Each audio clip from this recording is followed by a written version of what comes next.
Good morning, everyone. This is Lee. Today is January 25th, 2022, and here are today's overnight stories from the unethical.wordpress.com.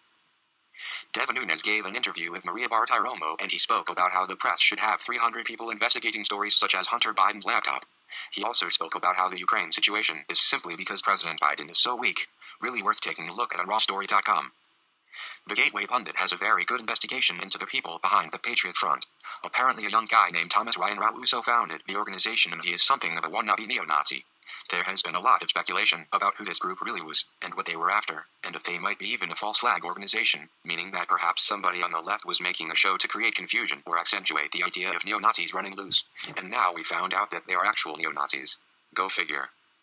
Sarah Palin has tested positive for COVID on the first day of her trial against the NYTimes.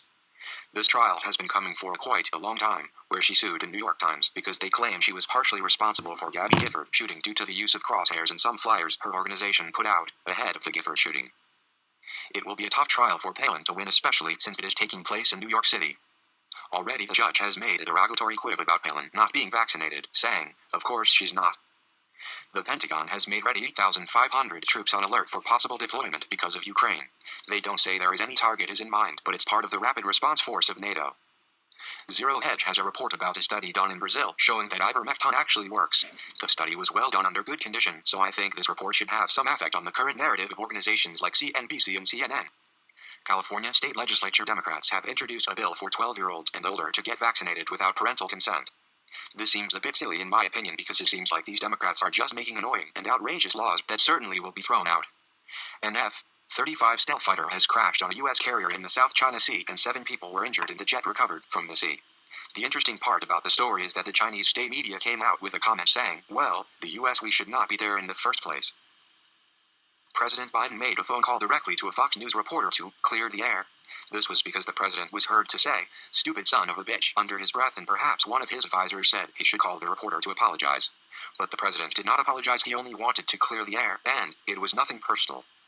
The Speaker of the House, Nancy Pelosi, has been accessing data collected by the police at the Capitol about visitors to the opposition Republican Party members. Some of the police have informed their oversight and mentioned this because they felt it wasn't really the correct thing to do, and the Republicans have a right to privacy. The police do check everyone coming in and have to provide security and may ask questions, but these are not to be shared with the opposing parties and anyone else. Joe Rogan criticized CNN never have time in the broadcast with James Lindsay, especially saying things like CNN is ruining CNN.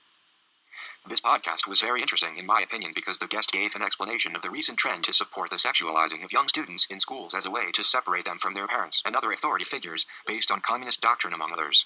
Note, I am paraphrasing. Jen Psaki has all but admitted that underfunded police are responsible for the increase in crime across the nation. The inference is that efforts to defund the police have created this problem. That's all for today. Thanks for viewing this video and listening. Please take a look at www.therightovernightnews.wordpress.com and consider advertising. Thanks very much. This is Lee signing off.